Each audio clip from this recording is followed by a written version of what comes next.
예수님의 사역의 모습을 단면적으로 보여주시는 말씀이 오늘 저와 여러분이 읽었던 본문의 내용입니다. 나팔소리 좀 들리고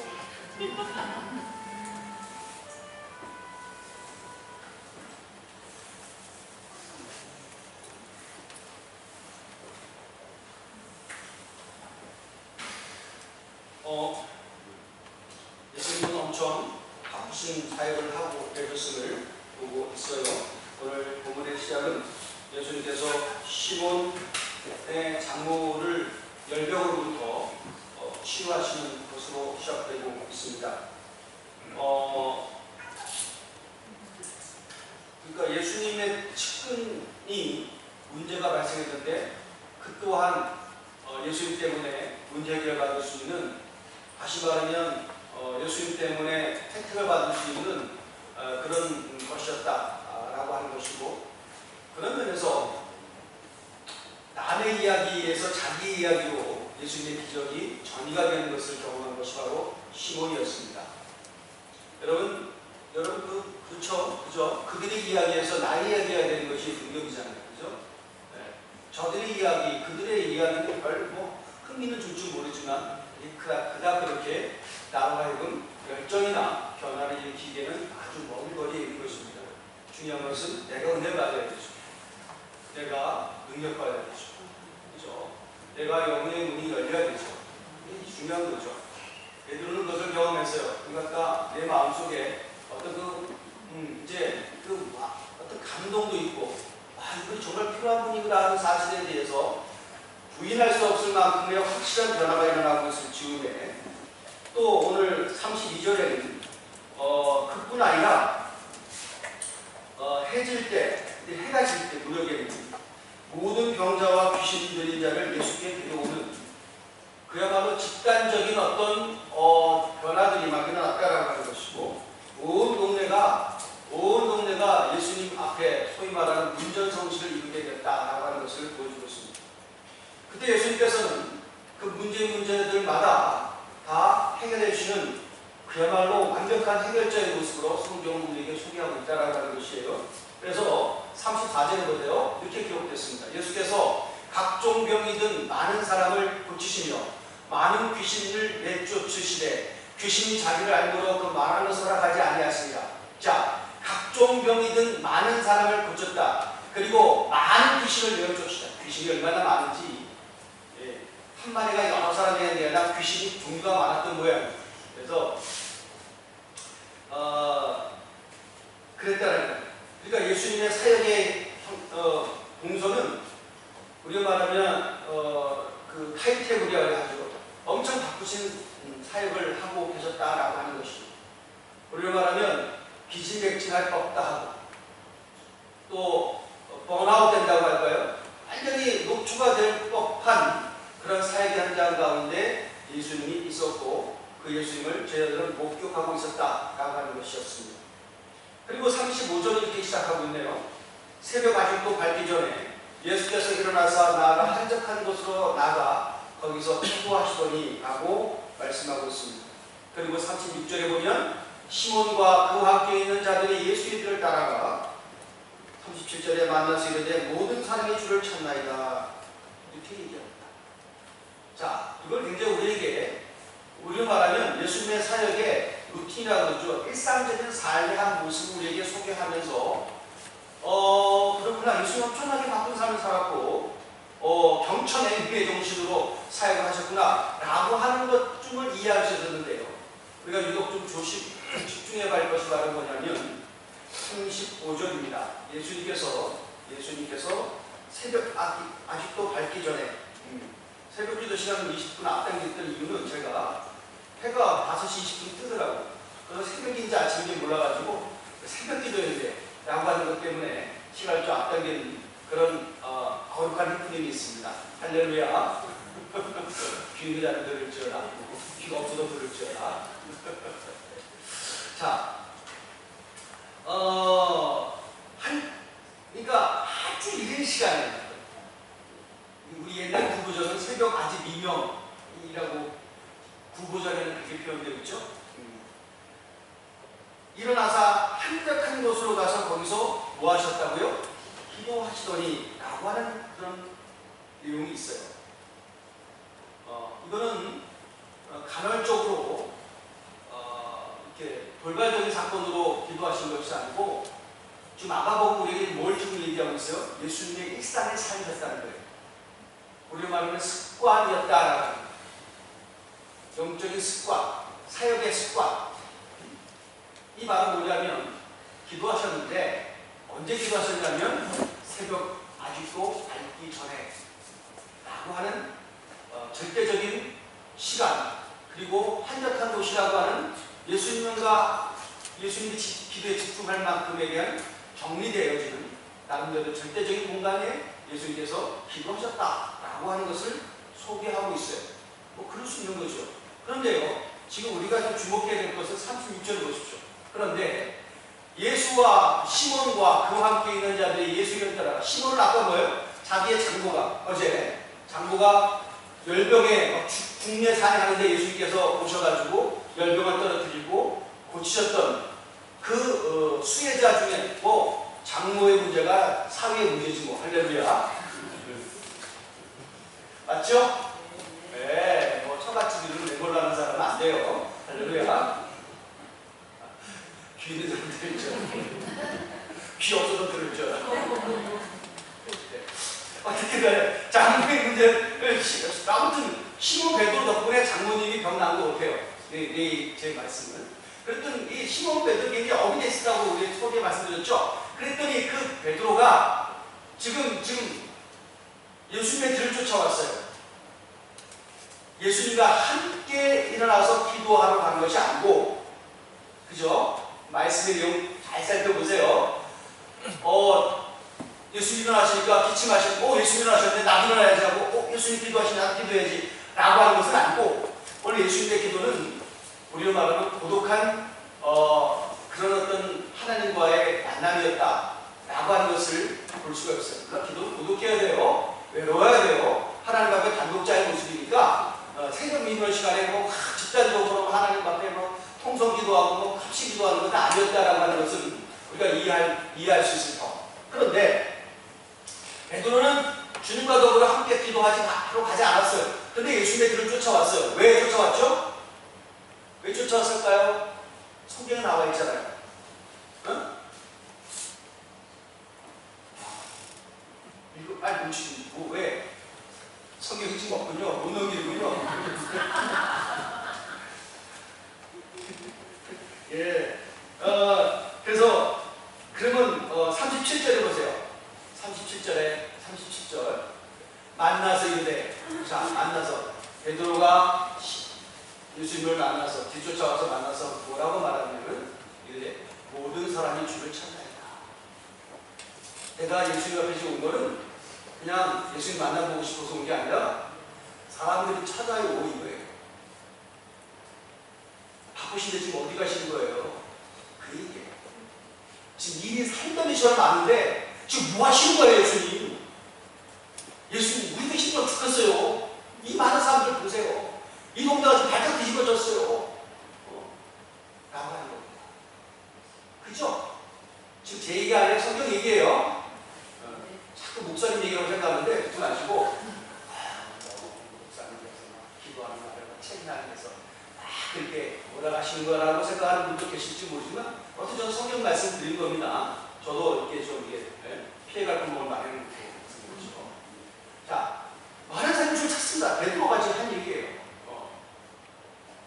다급성과 또 필요성과 이런 것을, 그리고 상황의 중요성을 다시 한번 예수님 앞에 일깨워주는 역할을 한다라고 하는, 자기도 제자로서의 사명을 감당한다는 역할을 지금 하고 있는 베드로의 모습을 볼 수 있습니다.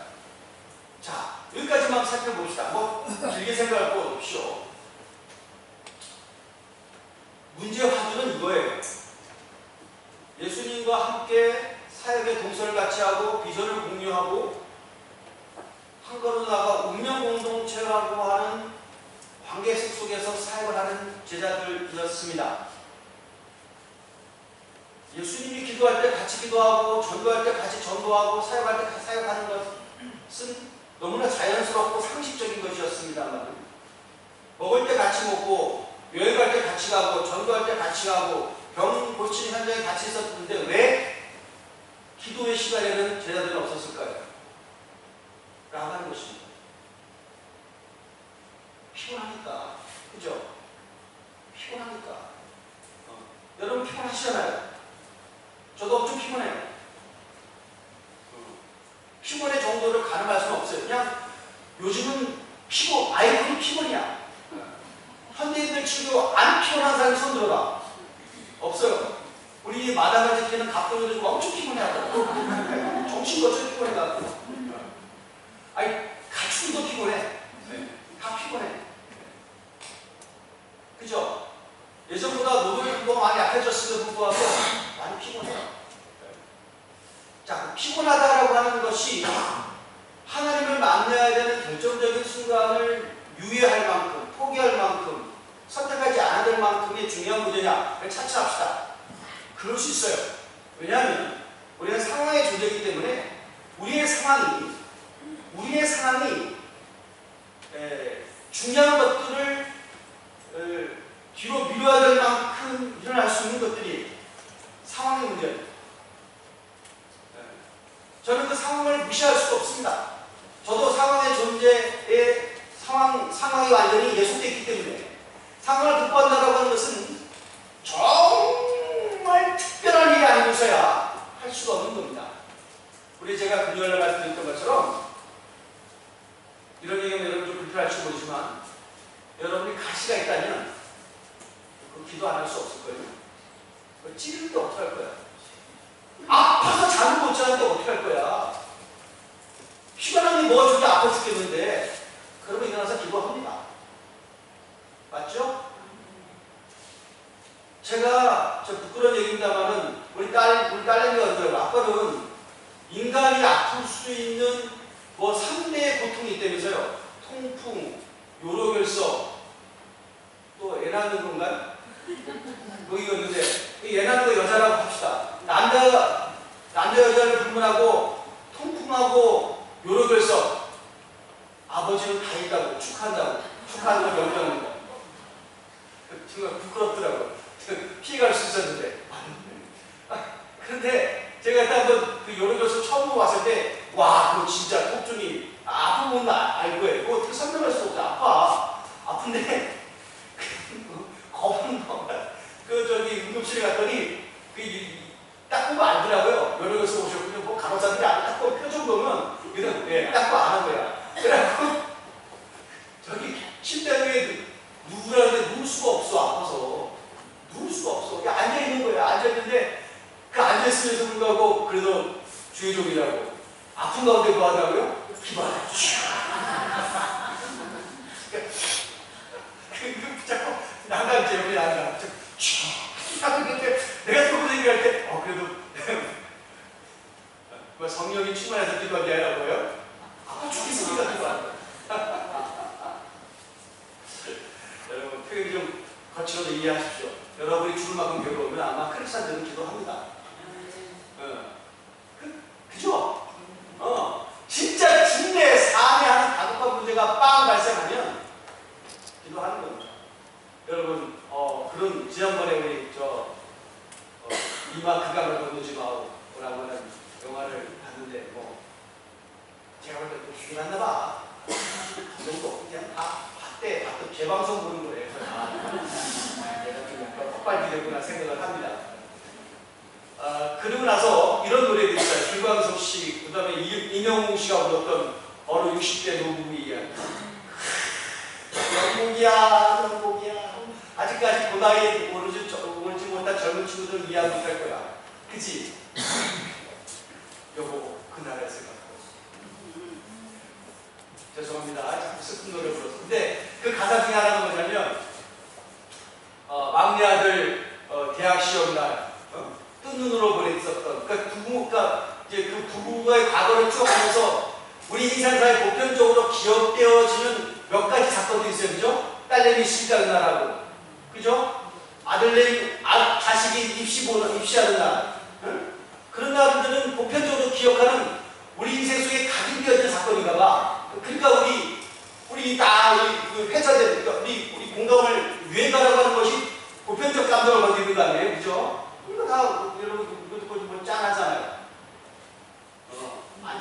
있겠지만 네. 짠하다는 얘기는 뭐냐면 동의가 된다는 얘기예요. 그러니까 예를 들면은 그런 날이 있을 때 우리 크리스찬들이 뭐 하겠어요? 기도하겠지. 그죠? 크리스찬들은 자신 얘기가 저기 입시 보고 있는데 막 놀고 막 그러지도 않을 거 아니야. 그래도 기도는 할 거 아니야. 아무리 기도 안 하는 부모는 아빠 엄마나 그렇지. 아무리 잡사들도 기도는 할 거 아니야. 할렐루야. 그죠? 아멘 한 거 보니까. 그러니까 여러분 문제가 있고 아프면 기도하는 거요. 근데 중요한 거는 여러분이 아침에 땀이 날 때 개운해하고 기지연을 피면 아무 몸에 이상이 없는 사람이 있어 없어? 없어. 젊은 친구 몇 명 빼고는 우리는 저보다 뭐 하면 다 이렇게 하면 하잖아. 그죠? 근데 정도가 약해서 그래. 정도 좀 세게 오면 깜짝 놀래. 깜짝 놀라면 우리가 한마디가 뭐야? 주여. 그 다음 알지마. 주여 한번 외쳐 끝나. 하지마. 그냥 주여만 하잖아. 할렐루야. 주여만 하잖아. 자, 제가 극단적인 예를 들어서 여러분을 좀 신기하고 하더라도 이해하시기 바랍니다. 우리가요, 찌르고, 아프고, 답답하고, 물리고, 급박하면 적어도 크리스찬이라고 하는 분들은 기도라고 하는 과정 속에 들어갈 수밖에 없어요. 그건 본능인 거예요. 자연 발생력이라고 하는 거예요. 마치 자석이 앵극에스가 만나면 착 땡기는 것처럼 그렇게 정말 자연스러운 거예요. 그런데 정말 우리가 정말 곱씹어야 될 건 뭐냐면 그 문제가 만성화되고 그 문제가 익숙해지거나 아니면 나는 정말 평안하다라고 하는 그들의 그런 어떤 자기의 여유로운 고백 속에 우리가 정말 감기되어지는 것이 바로 뭐냐면 영적인 무능력이에요. 영적인 무감각이에요. 여러분 문제가 없다라고 하는 것이 복일 수 있으나 약간 상황을 약간 비틀어서 보면 그게 진짜 복이라는 거야. 그 평안함 때문에, 그 여유로움 때문에, 그 자유로움 때문에, 그 풍성함 때문에 하나님과 교통해야 된다라고 하는 절대적인 거룩한 운명인 것을 강구해보거나 건너뛴다면 그거는 우리에게 복이라고 얘기할 수 없겠죠. 자, 좀 불편하죠? 좀 불편합니다. 왜 이 이야기가 불편해? 근데 왜 불편하면 안 되는 이유는 뭐냐면 예수님은 그건 무슨 문제가 있었을까? 예수님이 어디 아프셨을까? 예수님이 저처럼 통풍이나 요령결석이나 죄송합니다. 예수님께서 무슨 허약체질이시거나 가정에 문제가 있거나 사업에 거덜났거나 그런 문제 없으셨잖아요. 근데 왜 기도하셨습니까? 기도 안 하면 하나님의 능력이 나타나지 않을까? 그러니까 기도만을 안 하신다면 귀신을 쫓아내지 못했을까? 기도를 안 하면 열병에 걸린 시몬의 장부의 병을 고치지 못하셨을까? 기도하지 않으면 육신적인 유혹에 못 이겨서 사명자의 그 입장과 사명자의 판단을 해서 실수하실까? 라고 하는 그런 질문을 할 수밖에 없어요. 물론 저에게, 여러분 어떤지 모르지만. 그런데 제가 묵상하고 생각해봐도 그거 안 해도 되실 법해. 그거 안 한다고 해서 누가 책임 추구한 것도 아니고 그거 누가 안 한다고 해서 자신의 어떤 신앙적인 양심 때문에 고통하실 것도 아니시죠. 왜냐면 하나님의 아들이 누구한테 심판을 받겠습니까? 누구한테 판단을 받겠습니까? 근데 유독 왜 그 피곤하고 바쁘신 환경 가운데서도 때로는 독립적이고 때로는 절대적인 시간을 갖고 그 절대적인 시간을 반복해 하셔야만 했었을까? 라고 하는 것입니다. 저희 가정의 흑역사를 여러분 가끔씩 들으셨잖아요. 우스갯소리 한 건데 또 생각나더라고요. 저희 아버님이 좀 시대를 앞서가기로 이렇게 몸을 치웠는지 하여튼간에 그 흑역사 얘기하시죠? 예, 그래갖고 일찌감치 뭔가 시대를 반대하고 지구로 말하면 진짜 AI지 뭐. 최첨단을 얻으셨어요. 그래갖고 우리나라 최초로 FM 라디오를 만드신 분이 저희 아버님이십니다.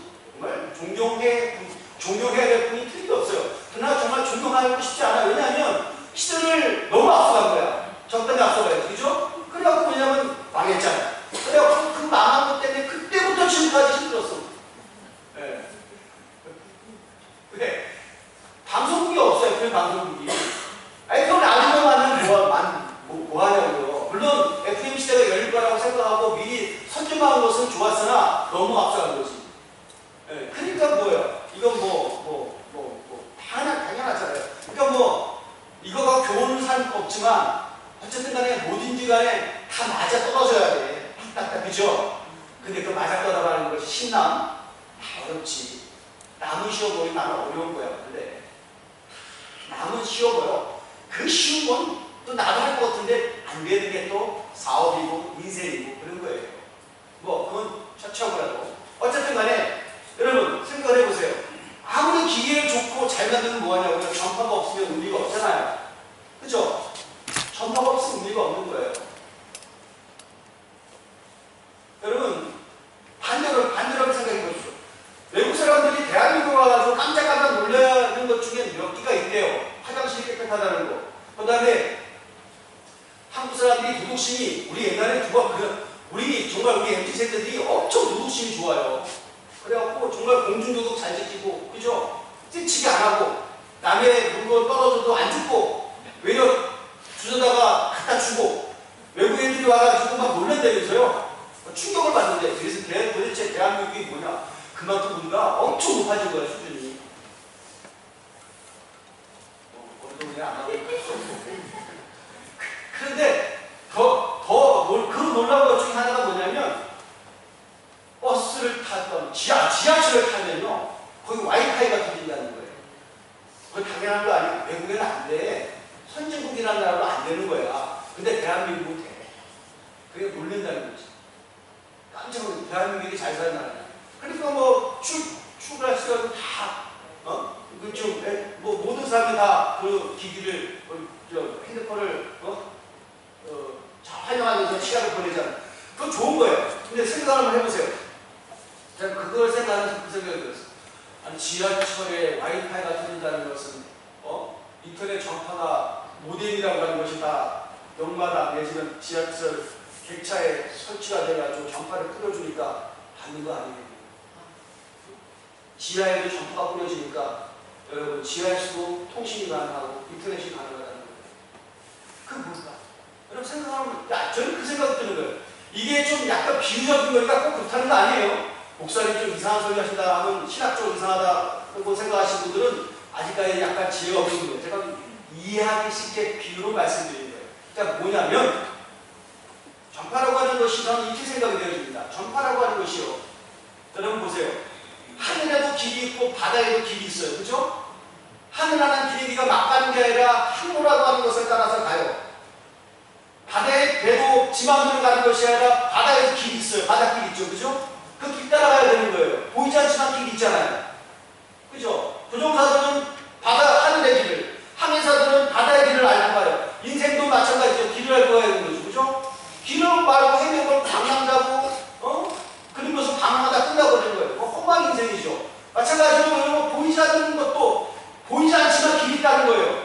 영적인 것도 마찬가지죠. 여러분 하늘의 계시가, 하늘의 말씀이 우리한테 보이지는 않지만 계속 우리한테 뿌려지는 거예요. 난 그게 이해입니다. 마치 와이파이 전파처럼 뿌려지는 거예요. 뿌려지는 거예요. 그 뿌려질 때 그것을 수신할 수 있는 여러분이 갤럭시라든지 아이폰이라든지 그래서 그걸 실을 때 그것을 수신하잖아요. 그죠? 수신해서 뭐예요? 그 정보를 받잖아요. 그죠? 포털에서 보내도 정보를 받는 거 아니에요? 그리고 사람과 통화를 하는 거 아니에요? 마찬가지로 하늘의 정보들이 계속 신호화돼가지고 뿌려질 때 그것을 받을 수 있는 사람이 있고 못 받는 사람이 있어요. 기기가 없거나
보이는 거야.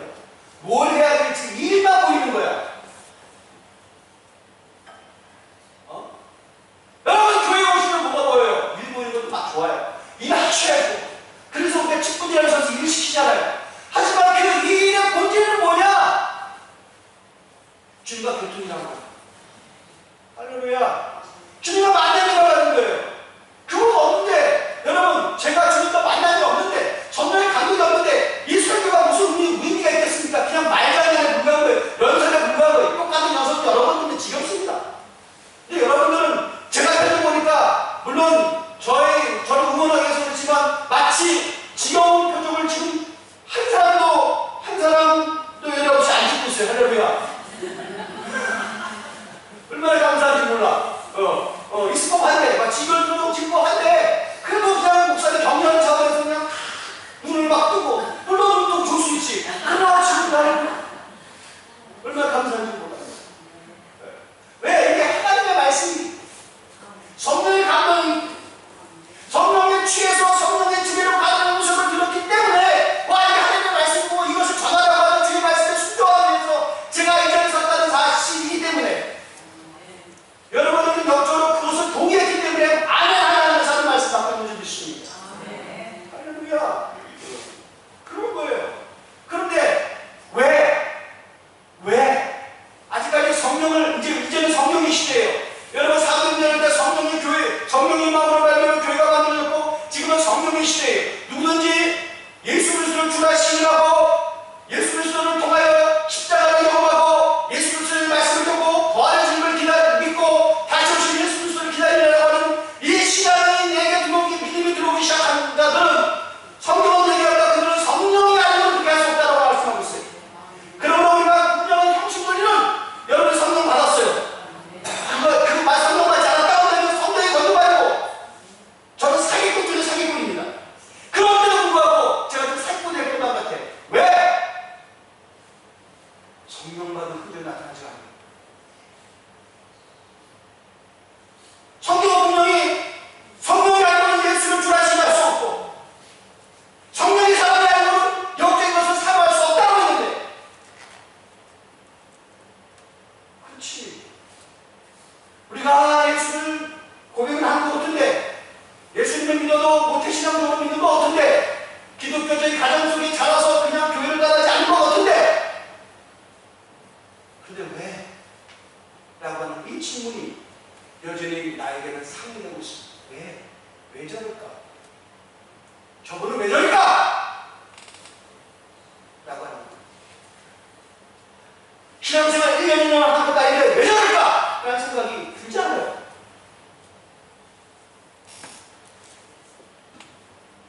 하나님의 말씀이 주옥 같은 말씀이라고 믿고 그 말씀에 은혜를 받는 것 같은데 1년을 가서하고 2년을 가서 10년을 가서 하는데도 불구하고 신앙의 자는 늘 그 자리야. 자라는 흔적이 없어. 여러분 미물 중에 미물, 여러분 식물도 대나무도 1년마다 하나씩 많이 만들어낸다고 하는데 우리 신앙인들이 신앙생활을 했으면 적어도 몇 년 했으면 몇 년 했다. 나무도 1년마다 나이트가 하나 생기고 대나무도 많이가 생기는데 우리는 왜 신앙에 자랐다고 하는 이 객관적인 증거들이 나타나지 않는가? 라고 하는 것들을 굉장히 심각하고 때는 수련하게 생각할 수밖에 없는 시점에 지금 교회가 와 있습니다. 우리 교회가 와 있다고 하는 거예요. 뭘까? 또 생각하고 묵상을 해봐도 여전히 분할 수 없는 사실은 죄가 우리로 하여금 주님과 교통에 대해서 저항을 만든다는 거예요. 단련을 만든다는 거예요. 보호를 해도 너무 철저하게 보호를 해. 영적인 뜨거움이 막 몰려오는데 완전 단련을 덮어버렸어. 영원히 못 들어오게 만들어. 아무리 바깥에 차가운 공기가 와도 나는 전혀 유동하지 않아. 영향이 없어. 너무 단열재가 좋아. 영적으로 죄의 단련이 너무 강해서 거룩한 영혼이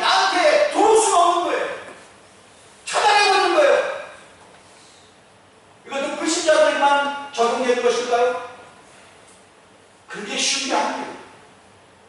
우리가 알고 모르고 주님 앞에 십자가에 보이고 죄스심이라고 하는 것들을 우리가 매일매일 하더라도 십자가에 보이는 붙잡지 않으면 어느 누구도 하늘의 재단 앞에 거룩한 것의 감동이 존재할 수 없다는 거예요. 기도를 왜 하는 거예요? 구원받는 자들이 하는 것이지만 여러분 십자가에 감동이 있는 자들은 주님의 재단 앞에 무릎 꿇는 것들이 그냥 형식적인 습관이 아니라 생명이라고 하는 것입니다. 생명이에요. 그냥 생명이에요. 예수님이 영적으로 살아있다고 하는 생명 그 자체의 표현을 지금 하고 계시다고 하는 거예요. 근데 우리는 하나님의 말씀과 너무 동떨어진 삶을 살아요. 말씀이 나에게 영향력을 줄 수가 없어요. 왜? 말씀을 읽지 않아요. 말씀을 읽지 않는다는 얘기는 말씀의 감동을 받지를 못해요. 받지 못하는 것은 말씀이 너무 멀리 떨어져 있는 것이 아니라 내 안에 있는 어떤 영이 말씀에 대한 추구가 없다는 거예요. 말씀이 땡기지 없다는 거예요. 밥맛을 잃어버려요. 밥을 못 먹어요. 좋지요. 좀 살아지고 다이어트에 근거하는 건 없죠. 그러나 다이어트 때문에 그것이 너무 오래 가면 생명 보존이 안 되는 겁니다. 생명 유지가 안 되는 거예요. 옛말에 그런 말 있잖아요. 어떤 분들이 살다가 돌아가실 때가 되면 우리 어른들이 그런 말을 내가 목회를 우리가 그러더라고요. 그런 말을 쓰잖아요. 아유 곡기를 끊으셨네. 그럼 우리가 어떻게 되는 거예요? 준비하는 거잖아요. 맞죠? 영적인 곡기를 끊어버리는 사람도 있어요. 말씀의 곡기를 끊어버려요. 안 먹어도 돼. 그때 순간적으로 좋아. 곡기는 그냥 일주일에 한 번씩 와서 그냥 일주일치 먹고 가면 돼. 할렐루야. 그러지 말라고. 아니나 신신당부하고 50주님을 대비하라고 그렇게 외치고만. 아니 바쁘면 상황을 보지 말라고요. 바쁘고 안 바쁘고 중요한 게 아니에요. 오늘날 살아가는 영혼들을 주님께서 불러가시면 나의 바쁨이 무슨 의미가 있습니까? 목사님 왜 자꾸 생명하고 협박 생명하고 협박해야 돼요. 지금 너무 급하기 때문에.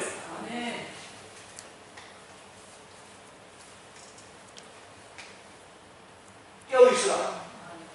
나는 교회 잔다고 나가다 상관없어요. 그럼 뭐가 중요해요? 내 앞들이 살아있어야지. 깨어있어야지.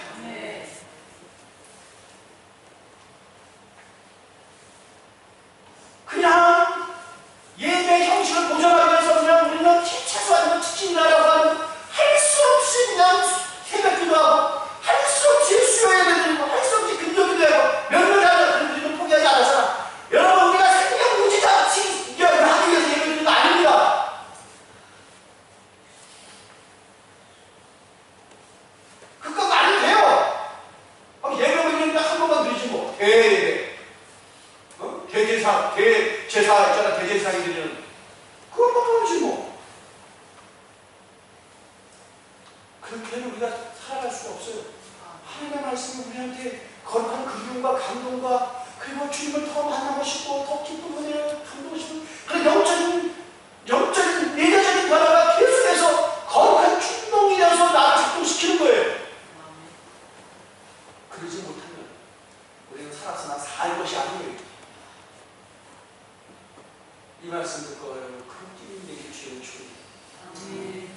아직까지 성령 받지 못하기 때문에 잡비식의 전달방도 예수님께서는 물줄 마차를 다 하시고 그의 습관을 쫓아서 십자가의 체험을 바로 앞에 두고 기도하고 겟세마네 동산에 가셨어요.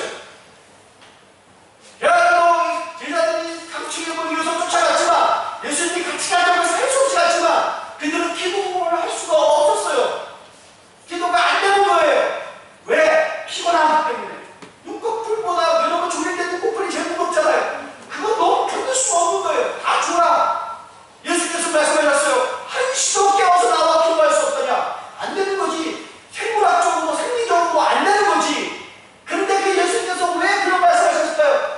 그거는요 육신 때문에 진 게 아니라 그 속에 아직까지 뭐예요? 성령께서 역사하지 않으십니다. 성령이 역사하지 않으니까 육신의 원리대로 육신의 메커니즘대로 혼이 못 움직이는 거예요.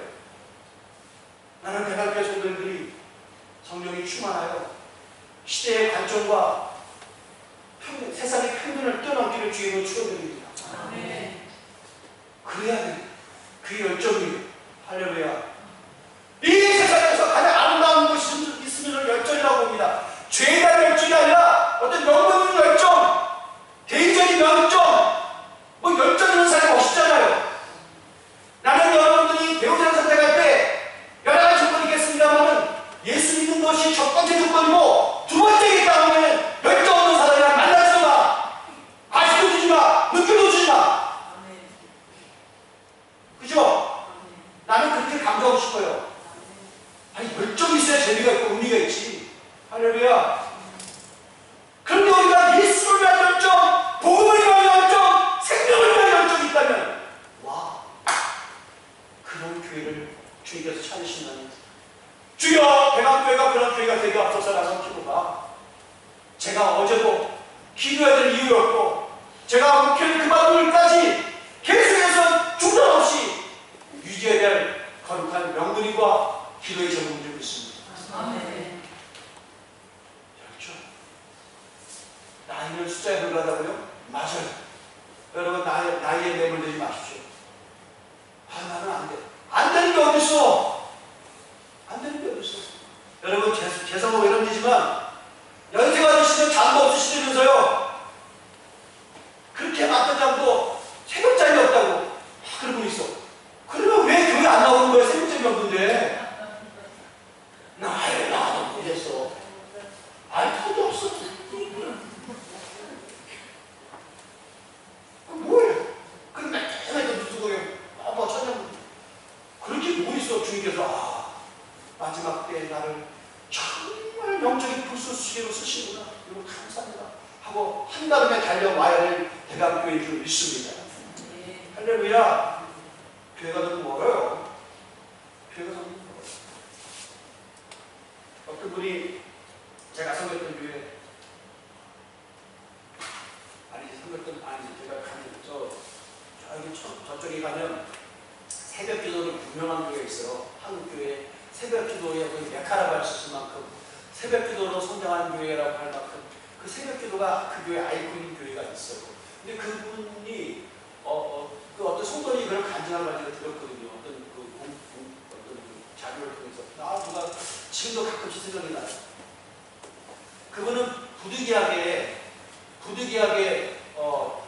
지방으로 이제 집 주소를 옮겨야 될 만큼의 상황이 발생했죠. 그럼 가는 거죠. 어떡할 거죠? 뭐 가고 싶어 가나, 뭐 직장 따라 뭐 따라 가는데 이사를 갈 수밖에 없죠. 이사를 갈 수밖에 없는데 현대교회가 그걸 뭐라고 그랬어요? 근데 그분은 굉장히 괴로워하셨다고 하더라고요. 새벽 기도를 못 나오고 하시죠.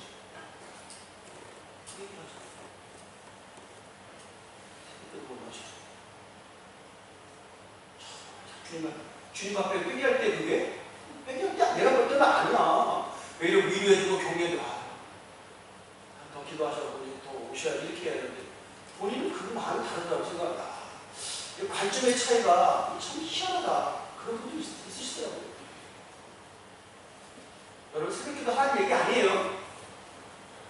새벽기도 하는 자들은 특징이 뭐냐? 영적으로 껴 몸부림치는 자들이에요. 저는 그렇게 정의합니다. 왜? 예수님이 하셨기 때문에.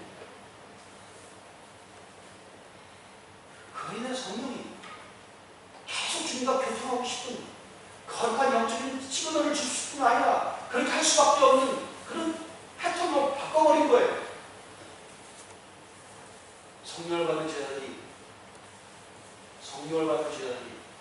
예수님 때 그렇게 기도하는 사람들이 예수님이 하늘로 올라가시는 후에 기도의 용사가 되었습니다. 성령을 받으니까 기도하더라고요. 그들은 모일 때마다 기도하더라고요. 개인적으로 기도하더라고요. 사도행전 16장에도 사도 바울이 성령 만나니까 여러 가지 동태지만 그의 사역을 유지시키는 결정적인 어떤 동인이 뭐였냐면 사역지를 가서라도 사람을 만나거나 영적인 성경 프로젝트 때문에 여러 가지 우왕좌왕하는 그 바쁜 가운데서도 그의 몸부림은 기도처를 찾기 위해서 몸부림쳤다는 것입니다.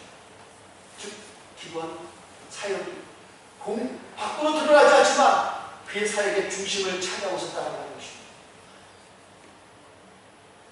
우리 아들이더라고요. 좀 큰 교회였다고. 나름대로 분석능력이 하다고. 사역이 뭔데 기도. 왜 하나만 봐도 기도. 이게 비아냥거리는 건지 뭔지는 내가 꼭 그랬지. 네가 내 나이 돼봐라.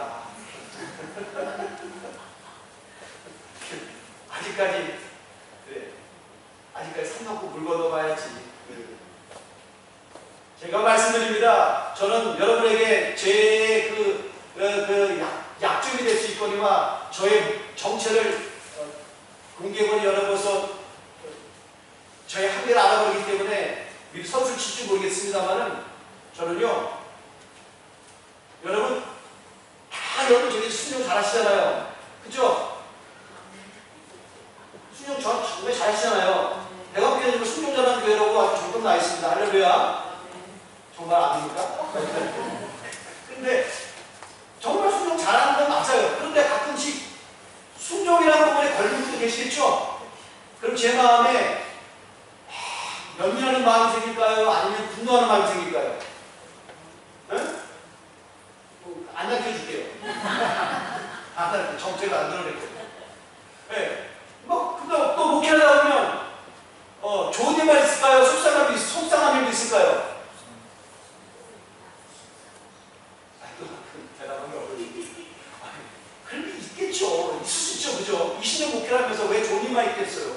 속상하고 답답하고 저 사람이 성도 만나고 싶을 때도 있고 그런 사람이 있을 수 있잖아요. 있다는 얘기 아닙니다. 있을 수도 있잖아요. 그죠? 아니 같이 몇십 년 사는 부부도 헤어지니 말로는 순간에 감동은 그런데 목회를 하다 보면 그런 마음이 들어 안 들어? 큰일 났어. 주사. 그런 마음이 생길 수 있잖아요. 그죠? 생길 수 있으면 그걸 어떻게 해결하겠냐고요. 방법이 없어요. 시간이 아니라고요? 천만의 말씀. 너무나 큰 상처를 받으면요, 시간이 아니에요. 그 사람은 또 생각나. 그게 약이 아니야. 그냥 상처 위에 상처를 덮이는 거지. 근데 그걸 어떻게 이기냐고요? 이긴다고요? 해결하면 이기는 건 해결하지 모르는데, 그건 방법 기도의 물건이 없어요. 할렐루야. 기도의 물건이 없어요. 내가 사람을 미워할 수 없어요. 목회자가 어떻게 사람을 미워해요? 죄를 미워하죠. 사람은 안 미워해요. 여러분이 아무리 그리스도여도 내가 절대 여러분을 미워하지 않습니다. 사랑하지도 않겠지만. 미워하지 않습니다. 대신 뭐예요? 그 미워하는 것 가지고 십자가의 제자가 나오는 거예요. 기도하는 거예요. 그러면요, 희한하네요. 그 사람이 바뀌어요. 나는 정말 많이 봤어요. 할렐루야. 내가 당신 왜 이래? 집사님 왜 그래? 권사님 왜 그래? 그런 얘기를 가끔가다 할 수 있지만 그건 실험이요. 내 마음은 그거 아니야. 그거 해봤자 바꾸지도 않고 기분만 나빠. 맞죠? 기분만 나빠. 그런데 갈 때는 넌 기도해 보는 거야. 시간이 필요하겠지. 근데 하나님께서 그렇게 해주셔. 할렐루야. 여러분의 가정사가 어떻게 지내는지 모르겠습니다. 나는 여러분들이 대학교에 따먹으라도 우리 아들 얘기한 것처럼 우리 아들이 객관적이잖아요. 나름대로 큰 교회 가서 큰 물에 논다고 본인 생각인지 모르지만 그래서 지금 고향교회 자기 출신 교회를 좀 만만해 보는 분도 있지만 한눈에 보이라가 대학교는 기도뿐이 없지 뭐 이런 얘기를 해요. 이게 좋은 건지 나쁜 건지 그 다음에 여러분 객관적인 사람들도 대강교회가 기도의 교회라고 하는데 정말 그래요? 나는 너랑 기도 안 해요. 20년째 내가 한국하고 있는데